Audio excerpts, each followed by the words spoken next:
So I says to the guy, "Don't give myself airs." "Well then, who am I going to leave my stuff to when I die?"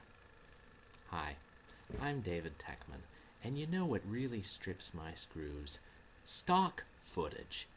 I'm not talking about where you see in films pieces of wood with people's hands and heads stuck in them for public humiliation, like in colonial times. I'm talking about footage that clearly came from somewhere else and yet is in the movie you're watching. It's like they got some fool to just go to a random place with a camera and start pointing it around willy-nilly so they'd have extra stuff to splice in. That's why it's called taking stock of your surroundings. It started back in the early days of movie. Under the studio system. You see that plane flying up there? Suddenly, we're outside this plane, and it's a grainy 16mm plane that I sure wouldn't want to ride in. Then you get inside, and it's a beautiful 35mm plane that looks like it was built on a soundstage. What kind of TARDIS technology is this? Salutations, people. That plane was not diegetically created. I guess war movies get away with this.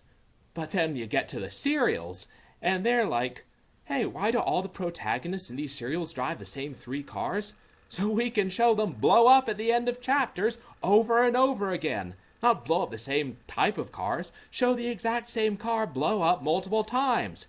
Salutations, people! You could at least, if you're going to blow up a nice coupe and send it to the deuce, film it from 3 angles. That's called coverage. It's a film term. And then you can put it in 3 different serials and nobody will know."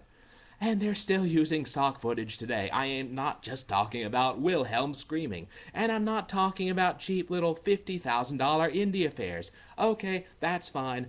Buy whatever you got to pad out your movie and make it look halfway professional. I don't care. I'll watch it anyway. But the big ones, I get the studio system is dead. I get that you $100 billion blockbuster makers are hurting for money. But my gosh, did you just go to Get Ye Images and buy the New York starter pack? Because I seem to see that skyline a lot from the same few images. And then we get to kangaroos.